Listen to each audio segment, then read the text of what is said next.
Hello students, आप लोग का लॉकडाउन के चलते क्लास बहुत ज़्यादा इफेक्ट हो रहा है आप लोग का। खैर हम लोग आगे की क्लास शुरू करेंगे। Micro sporogenesis. देखिए, माइक्रोस्पोर्स का जेनेट होना माइक्रोस्पोरोजेनेसिस कहलाता है। In microsporogenesis, sporogenous tissue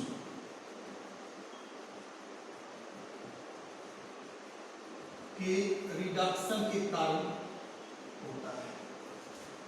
sporogenous tissue के रिडक्शन के कारण। अब कैसे है भाई? तो एंथर में इसके जो सेल्स होते हैं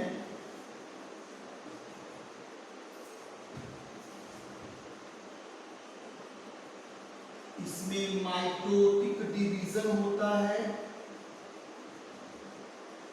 लगातार माइटोटिक डिवीजन होता है। और इस माइटोटिक डिवीजन के बाद यानी स्पोरोजीनस सेल्स में माइटोटिक डिवीजन होता है। पहले के स्पोरोजीनस टिश्यू में रिडक्शन का कैसे फॉर्म करता हम ये बताते हैं। तो स्पोरोजीनस टिश्यू के जो सेल्स होते हैं उसमें माइटोटिक डिवीजन होता है लगातार, जिससे primary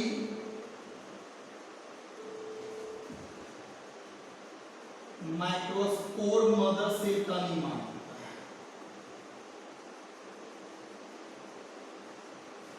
primary microspore mother cell का निर्माण होता है और इसमें लगातार मियोटिक डिवीजन होता है।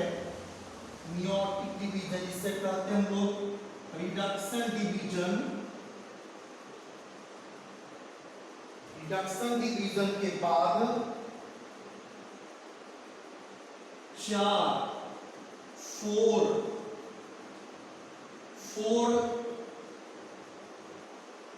माइक्रोस्पोर्स का फॉर्मेशन होता है। इस प्रोसेस का नाम होता है माइक्रोस्पोरोजेनेसिस।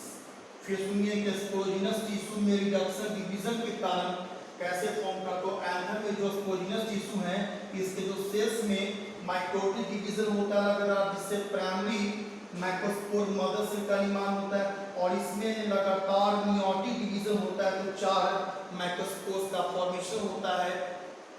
इस प्रोसेस का नाम होता है माइक्रोस्पोरोजेनेसिस। अब पता है कि मैं यानी सिंपल सा ये भी वर्ड लिख सकते हैं कि माइक्रोस्पोरोजेनेसिस जो होता है वह रिडक्शन डिवीजन के ही कारण होता है। इसमें रिडक्शन डिवीजन तो primary microspore mother cell reduction division होता है, जिससे माइक्रोस्पोर्स का फॉर्मेशन होता है। अब देखिए, माइक्रोस्पोर्स का जब फॉर्मेशन होता है उस समय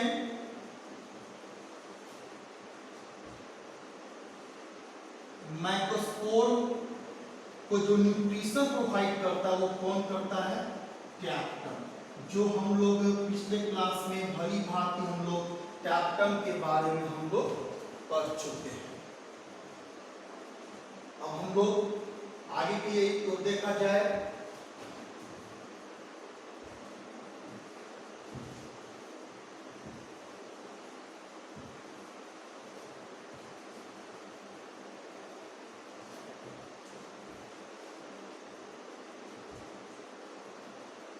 पॉलन टेट्रास। टेट्रस मतलब 4 होता है, आपको सबको पता होगा। जब ये जो 4 माइक्रोस्पोर जो होते हैं वह आइसोबाइलेटरल मैनर में अरेंज हो जाते हैं या टेट्राड्स मैटर में, या फिर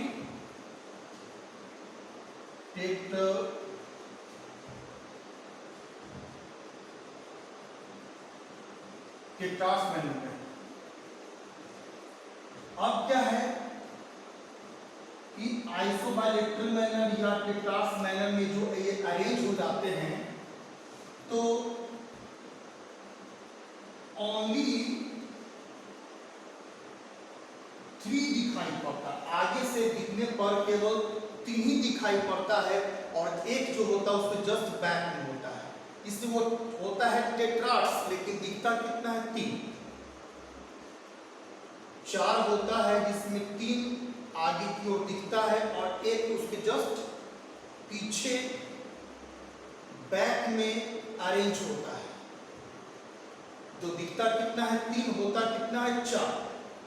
वैसे याद रखिएगा कि स्पोरोजिनस टिश्यू में या सेल्स में कैपेसिटी होता है कि जितना माइक्रोस्पोर्स को फॉर्मेशन कर सके, लेकिन जो एक्टिव होते हैं वो जर्मिनेट कर जाते हैं, बाकी क्या होता है वो डिजनरेट कर जाते हैं। अब देखिए कि पॉलिन टेट्रार्स में जो आइसोबाइलेटरल मैनर में क्या है, एक रफली फिगर देख लीजिए आप लोग थोड़ा सा।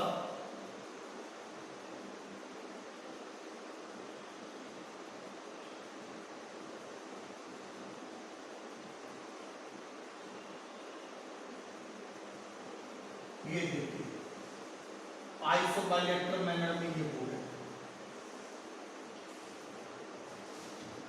और टेट्रार्स होता है वो 3 दिखाई पड़ता है।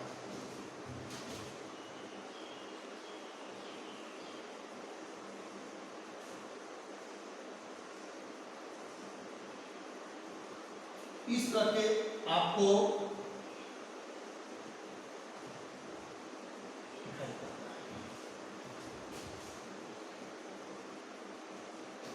एक इसके जस्ट बैक में होता है।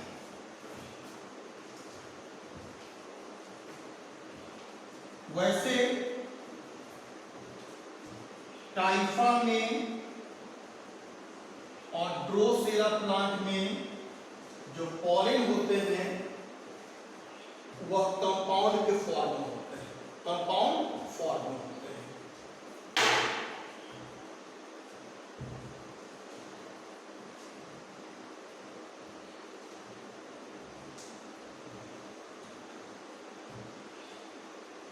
देखिए आगे डेंसेस ऑफ एंथर।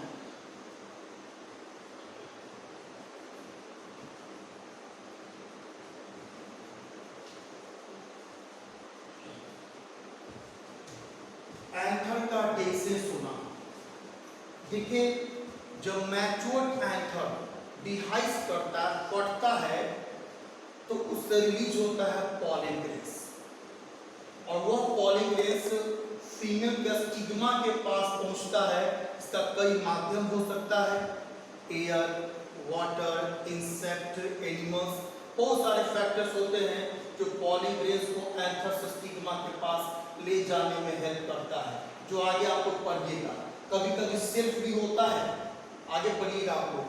तो एंथर जब डिहाइस करता है, जब फटता है तो निकलता है पॉलिन ग्रेन्स,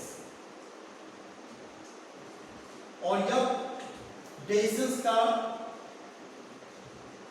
कई तरीका से वो एंथर डिहाइस करता है, जैसे ट्रांसवर्स डेंसेस,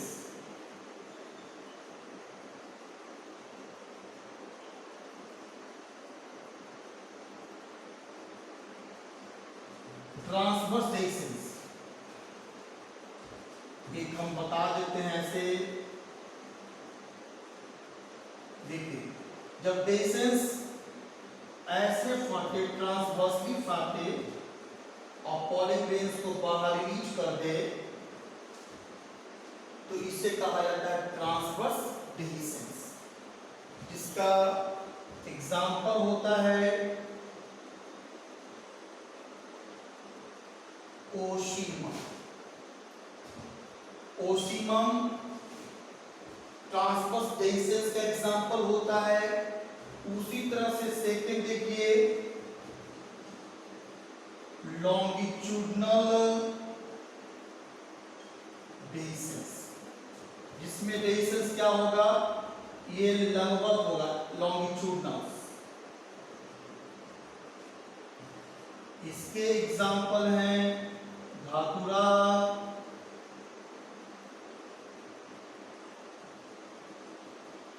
गोसाइपियम, धातुरा और गोसाइपियम। अब थर्ड क्या होता है भाई, पोरस। इसमें क्या होगा कि ये पोर के द्वारा भी बिहाइस करेगा, फटेगा, यानी जब पोर बनेगा यहां से ये पॉलिन गैस को बाहर निकालेगा। इसका एग्जाम्पल है सैंटालम,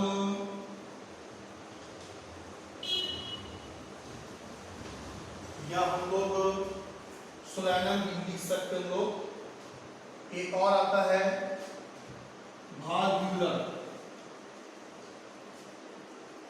इसका एग्जाम्पल होगा बारबेरिस। तो इस तरह आप देखिए एंथर का बेसिक्स। और आप लोग वीडियो देखते हैं तो उसको लाइक भी कीजिए, शेयर भी कीजिए और सब्सक्राइब जरूर कीजिए, क्योंकि हम बहुत सिंपल लैंग्वेज में आप लोग को बता रहे हैं जो सभी बोर्ड वाले को समझ में आ जाएगा।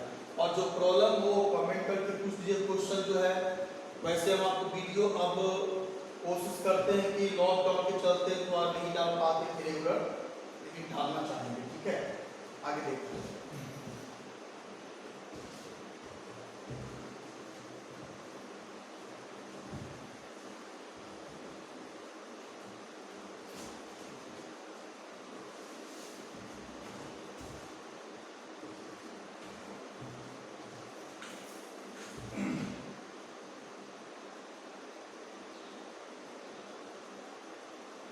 पॉलिन ग्रेन्स, एक थोड़ा रफली फिगर देख लीजिए आप लोग थोड़ा सा वैसे।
देखिए तो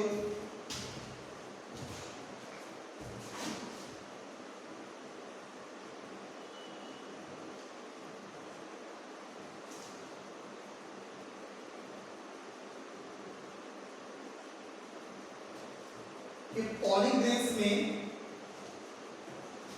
दो तरह के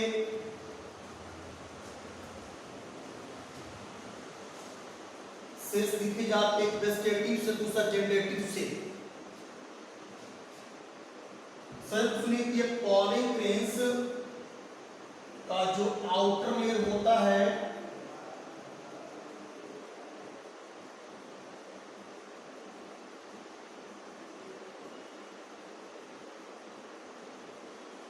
उस लेयर का नाम होता है एक्साइन और अंदर का लेयर का नाम होता है इंटाइन। देखिए एक्साइन को दो भाग में बांटा जाता है, एक एक्सो एक्साइन, एक एंडो एक्साइन। और अंदर का जो लेयर होता है वो क्या होता है, इंटाइन। याद है कि जो एक्साइन होता है, एक्साइन वो बना होता है स्पोरोपोलेनिन का।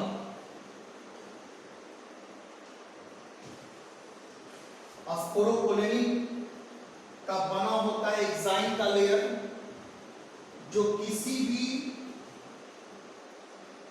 अल्ट्रा वायलेट रे हो, कोई केमिकल हो, चाहे स्ट्रॉन्ग एसिड हो,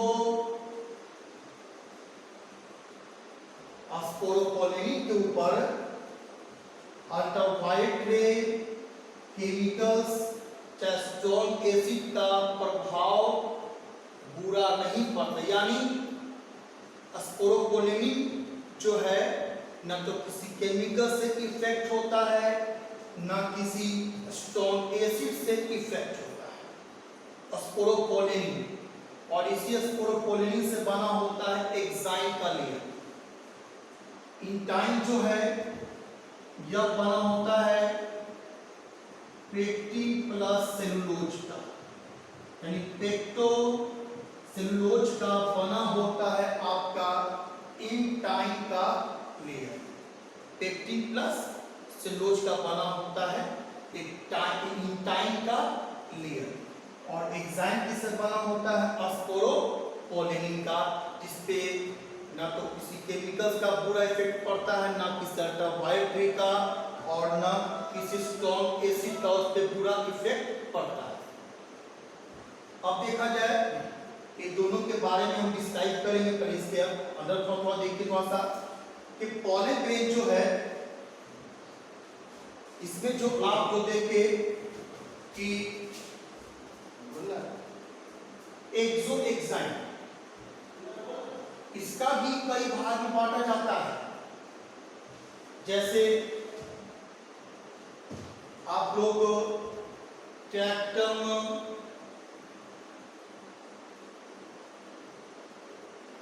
बैकुलम और फूड लेयर बांटा जाता है। फिर ये सब काफी कॉम्प्लिकेशन में है, आप लोग आगे और भी पढ़ते रहिएगा आप लोग धीरे धीरे। अब देखा जाए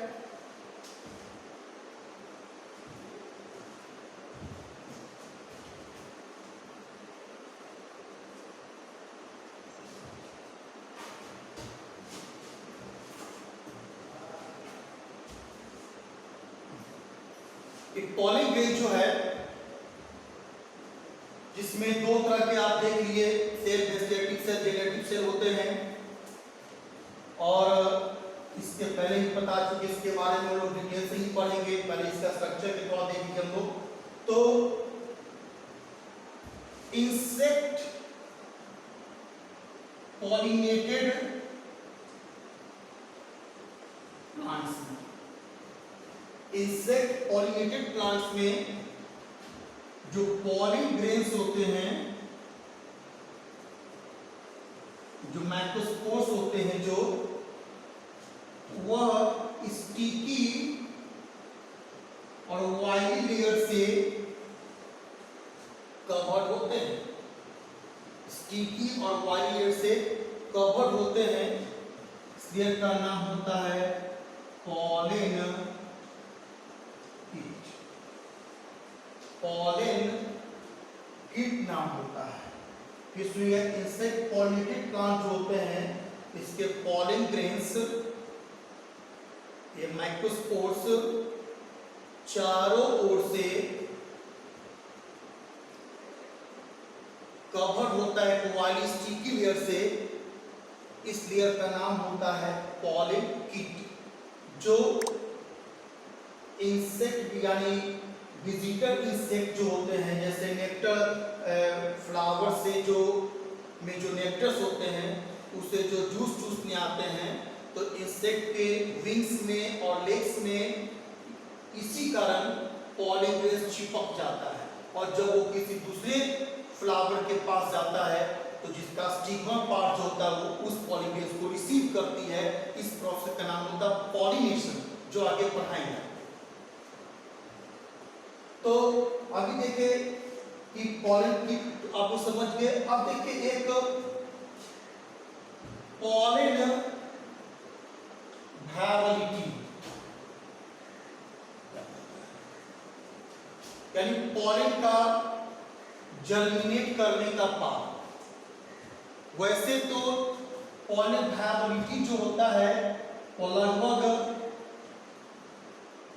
30 मिनट तक ऐसे मेजर किया गया, लेकिन पॉलन ग्रेन्स के जो वायबिलिटी जो होते हैं वो प्लांट के स्पीसीज के ऊपर डिपेंड करता है कि प्लांट्स का स्पीसीज कैसा है, उस पे पॉलन ग्रेन्स का जो वायबिलिटी जो है वो डिपेंड करते हैं। जर्मिनेशन का जो पावर होता है, पॉलन ग्रेन्स का जो जर्मिनेशन का जो पावर होता है, जर्मिनेट करने का जो शक्ति होता है, इसी प्रोसेस का नाम होता है पॉलन वायबिलिटी।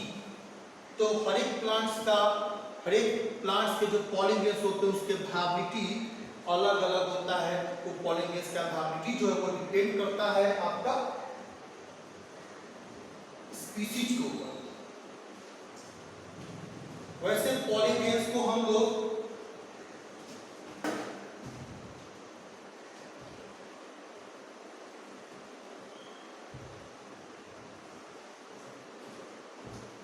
स्टोर भी करते हैं, प्रिजर्व भी करते हैं -196 डिग्री सेंटीग्रेड पे। किस पे? लिक्विड नाइट्रोजन पे।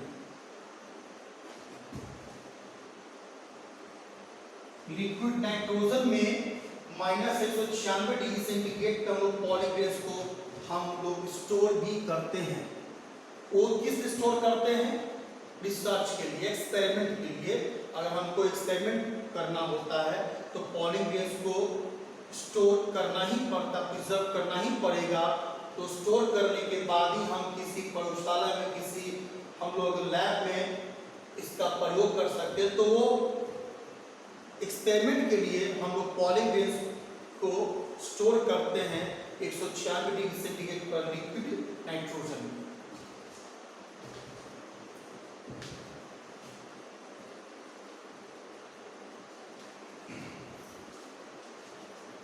अब देखा है थोड़ा सा पॉलन एलर्जी।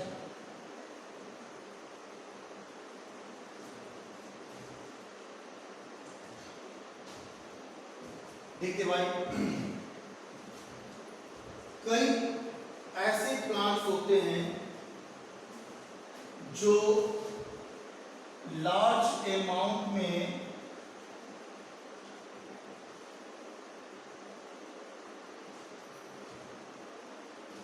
पॉलन ग्रेन्स को निकालते हैं, रिलीज करता है।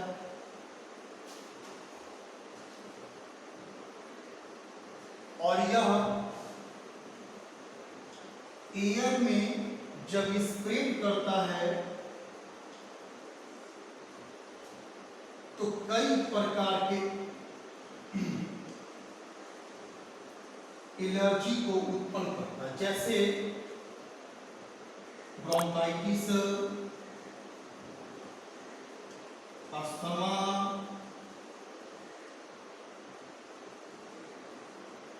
इस तरह का प्रॉब्लम, यानी ये अस्थमा, राइनाइटिस, ये सब एलर्जी से ही होता है। तो अब देखा जाए कौन कौन ऐसे प्लांट्स के जो पॉलन ग्रेन्स होते हैं जो एलर्जी उत्पन्न